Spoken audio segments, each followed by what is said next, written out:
আমরা করতেছিলাম ত্রিকোণমিতি 9.2। এখান থেকে আমরা 17 নম্বর পর্যন্ত সমাধান করছি। আজকে আমরা করব খুবই গুরুত্বপূর্ণ 19। 18 নম্বর অঙ্কটা আমরা প্রশ্ন যদি দেখি, এটা আমাদের দেওয়া আছে 2 cos সমান 2 sin a minus b, অর্থাৎ 2 cos a plus b এটার ইকুয়াল 1, আবার 2 sin a minus b এটা ইকুয়াল হচ্ছে কত 1। তাহলে এখান থেকে আমাদের দেখাতে হবে যে a ইকুয়াল 45 ডিগ্রি আর b ইকুয়াল হচ্ছে কত 15 ডিগ্রি। তাহলে এই অঙ্কটা আমরা সমাধান করি।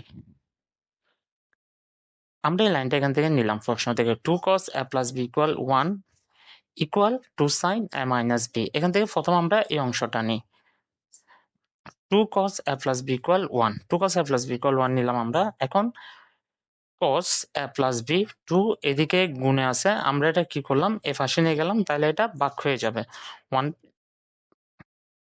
এদিকে এসে হাফ হয়ে যাবে 1/2।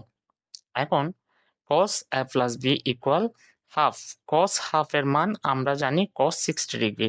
এই সূত্রটা তোমরা মনে রাখবা, অঙ্ক করতে করতে তোমাদের মুখস্থ হয়ে যাবে। cos হাফ এর মান হচ্ছে কত cos 60 ডিগ্রি। এখন এদিক থেকে আমরা cos আর cos কেটে দিলাম, তাহলে আমাদের থাকলো a plus b equal 60 degree. Okay, এটাকে আমরা একটা সমীকরণ হিসেবে রাখলাম। এখন আমরা এই পাশেরটা নিব। এই পাশেরটা হচ্ছে 1 equal 2 sin a minus b, বা 2 sin a minus b equal হচ্ছে কত 1। তাহলে আমরা নিলাম 2 sin a minus b equal 1। এখন আমরা 2টা ওই এই পাশে নিয়ে আসবো, এটা এদিকে গুণের সাইনের সাথে গুণ অবস্থায় আছে, যদি আমরা এই পাশে আনি তাহলে এটা ভাগ হয়ে যাবে। তাহলে sin a minus b equal half. sin a minus b equal আমরা জানি হাফের মান হচ্ছে sin 30 ডিগ্রি, এটা একটা সূত্র মনে রাখবা। হাফের মান হচ্ছে কত sin 30 ডিগ্রি। তাহলে এদিক থেকে আমরা sin আর sin কেটে দিলাম, আমাদের থাকলো a minus b equal 30 degree. এটাকে আমরা 2 নম্বর সমীকরণ ধরলাম। তাহলে আমরা দুইটা সমীকরণ পাইলাম, একটা হচ্ছে a plus b equal 60 degree, আর একটা হচ্ছে কত a minus b equal 30 degree. এখন এখান থেকে আমাদের কি বের করতে হবে, আমাদের দেখাতে হবে a এবং কিসের মান b এর মান। ঠিক আছে, এখান থেকে খুব ইজিলি আমরা এবং b এর মান বের করে ফেলতে পারবো। যারা যারা পারো মোটামুটি অঙ্কের বেসিক, তারা জানো এখান থেকে প্লাস বি এবং a minus b থেকে কিভাবে এর মান এবং b এর মান খুব সহজে বের করা যায়। দেখো আমরা কি করব, আমরা প্রথমে সমীকরণ দুইটা যোগ করব। এখানে লিখবো সমীকরণ 1 এবং 2 যোগ করে পাই। সমীকরণ 1 এবং 2 আমরা যদি যোগ করি, তাহলে আমাদের সমীকরণ 1 ছিল a plus b equal 60 degree এবং a minus b equal 30 degree. তাহলে এখানে যদি আমরা যোগ করি, দেখো b এর আগে প্লাস আর b এর আগে মাইনাস, তাহলে প্লাস মাইনাস b কাটে গেল। এখানে এর আগে প্লাস এর আগে প্লাস, তাহলে আমরা যদি যোগ করি তাহলে এটা হচ্ছে আমাদের কত 2a। আর এখানে 60 ডিগ্রি এবং 30 ডিগ্রি যদি আমরা যোগ করি তাহলে আমাদের হবে 90 ডিগ্রি। আর 2 যদি আমরা এদিকে নিয়ে যাই, তাহলে 90 ডিগ্রিকে যদি আমরা 2 দিয়ে ভাগ করি তাহলে আমাদের হবে কত 45 ডিগ্রি। তাহলে সমান 45 ডিগ্রি আমরা একটা মান পেলাম। এখন b এর মান পাওয়ার জন্য আমরা কি করব, এর মান আমরা যে কোনো একটা সমীকরণে বসাতে পারি, অথবা সমীকরণ দুটোটা আবার একটা দিয়ে আরেকটা বিয়োগ করে দিলেও আমরা b এর মান পেয়ে যেতে পারি। তাহলে আমরা এখানে লিখবো সমীকরণ a minus b, a plus b equal 60 degree এবং a minus b equal 30 degree. এখন যেহেতু এখানে আমরা বিয়োগ করতেছি, তাহলে আমাদের কি হবে, পরের রাশিটার চিহ্নগুলো পাল্টে যাবে। এখানে আমাদের এর আগে প্লাস ছিল, এটা আমরা মাইনাস করে দিলাম, আর b এর আগে মাইনাস আছে, এটাকে আমরা প্লাস করে দিলাম, আর 30 ডিগ্রির আগে প্লাস আছে, এটাকে আমরা মাইনাস করে দিলাম। তাহলে দেখো এখন এখানে এর আগে কাটা গেল প্লাস মাইনাস, আর b এর আগে প্লাস আর b এর আগেও প্লাস, যদি আমরা প্লাস করি তাহলে এটা হবে আমাদের কত 2b। 2b ইকুয়াল 60 ডিগ্রি থেকে 30 ডিগ্রি যদি মাইনাস দিই তাহলে আমাদের থাকবে কত 30 ডিগ্রি। তাহলে b ইকুয়াল হবে কত 50 ডিগ্রি। তো আমরা এখন পাইলাম a ইকুয়াল 45 ডিগ্রি আর b ইকুয়াল 50 ডিগ্রি, শর্ট দেখানো হলো। ওকে, এখন যদি আমরা 19 নম্বর অঙ্কটা দেখি, 19 নম্বর অঙ্কটা আমাদের প্রশ্ন ছিল cos a minus b equal 1, 2 sin a plus b equal √3 হলে এবং a এবং b সূক্ষ্মকোণ হলে। a এবং b সূক্ষ্মকোণ মানে হচ্ছে এই a b মান যেটা আসবে ওটা আমাদের 90 ডিগ্রির চেয়ে ছোট হবে। সূক্ষ্মকোণ মান হচ্ছে 90 ডিগ্রির চেয়ে ছোট, যে কোণের মান 90 ডিগ্রির চেয়ে ছোট সেটা হচ্ছে সূক্ষ্মকোণ। a এবং b এর মান নির্ণয় করতে বলছে।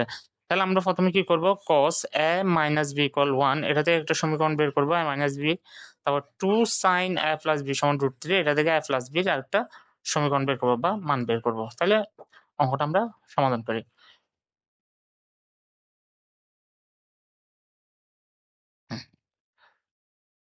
cos a minus b সমান 1, প্রথম আমরা এটা নিলাম। এখন এখানে দেখো cos a minus b সমান 1, এখানে আমাদের লাগবে cos কত মান 1, cos a মাইনাস b সমান যদি 1 হয়, cos কত মান 1 এটা আমরা বের করব। দেখো cos 0 ডিগ্রি মান হচ্ছে 1, এখানে cos একটা মিস হয়েছে, cosটা তোমরা অ্যাড করে দিবা। cos 0 ডিগ্রি মান হচ্ছে কত? 1, ঠিক আছে? এখন এদিক থেকে আমরা cos আর cos যদি মাইনাস করে দিই, তাহলে আমাদের a মাইনাস b সমান থাকবে কত? 0 degree.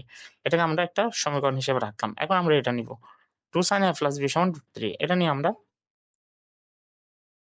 2 sin a plus b সমান √3, তাহলে 2টা এদিকে আমাদের গুণে আছে, ওইদিকে গেলে এটা ভাগ হয়ে যাবে, √3/2 হয়ে যাবে।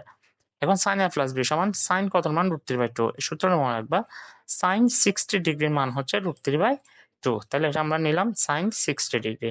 এখন আগের মতো আমরা এখানে কি করব, sin আর sin মাইনাস দিয়ে দিলাম, কেটে দিলাম। আর এখানে আমাদের থাকলো a plus b সমান 60 ডিগ্রি, এটা 2 নম্বর সমীকরণ। তাহলে আমরা দুইটা সমীকরণ পেলাম, একটা হচ্ছে a plus b equal 0 degree, একটা হচ্ছে a minus b equal 60 degree. তো এই দুইটা সমীকরণ একবার যোগ আর একবার বিয়োগ করলে আমরা খুব সহজে এবং b এর মান পেয়ে যাব। তাহলে করি আমরা। প্রথমে আমরা লিখলাম সমীকরণ 1 plus 2, এখানে লিখতে পারো সমীকরণ 1 এবং 2 যোগ করে পাই। তাহলে দেখো a minus b সমান 0 ডিগ্রি আর a plus b সমান 60 ডিগ্রি লিখলাম। এখানে প্লাস b আর মাইনাস b, এই b কাটা গেল, তাহলে এখানে প্লাসে আমাদের হচ্ছে কত? 2a ইকুয়াল 0 ডিগ্রি আর 60 ডিগ্রি আমরা যদি যোগ করি, তাহলে আমাদের থাকবে কত? 60 ডিগ্রি। এখন a সমান হচ্ছে কত? 30 ডিগ্রি। ওকে, 60 ডিগ্রিকে 2 দিয়ে ভাগ করলে 30 ডিগ্রি। এখন a এর মান 1 নম্বর 2 নম্বর সমীকরণে যদি তোমরা বসায় দাও, তাহলে b এর মান পেয়ে যাবা, অথবা দুইটা সমীকরণ একটা দিয়ে একটা বিয়োগ করলেও b এর মান কি পেয়ে যাচ্ছ। আমরা বিয়োগ করি, আমরা লিখলাম সমীকরণ 1 বিয়োগ 2, a minus b equal 0 degree, তারপর a plus b equal 60 degree বসালাম। এখন দেখো আমরা যেহেতু একটা বিয়োগ করবো, তাহলে আমাদের কি করতে হবে? নিচের রাশিটা চিহ্নগুলো চেঞ্জ করে দিতে হবে। এর আগে প্লাস ছিল, আমরা মাইনাস করে দিলাম, b এর আগে প্লাস মাইনাস করে দিলাম, 60 ডিগ্রির আগে মাইনাস, এটাকে আমরা প্লাস, এটাকে আমরা কি করে দিলাম? মাইনাস করে দিলাম। এখন দেখো b এর আগে মাইনাস আর এই b এর আগে মাইনাস, তো আমরা জানি মাইনাস মাইনাস প্লাস হয়, মাইনাস b হচ্ছে মাইনাস 2b। আর 0 ডিগ্রি থেকে 60 ডিগ্রি যদি আমরা মাইনাস করি, এটা হচ্ছে আমাদের মাইনাস 60 ডিগ্রি। এখন দেখো এদিকে আমরা মাইনাস মাইনাস কেটে দিলাম, আর 60 ডিগ্রিকে যদি আমরা 2 দিয়ে ভাগ করি, তাহলে হচ্ছে আমাদের কত? 30 ডিগ্রি। অর্থাৎ a সমান 30 ডিগ্রি আর b সমানও 30 ডিগ্রি। এটা হচ্ছে আমাদের উত্তর। ওকে।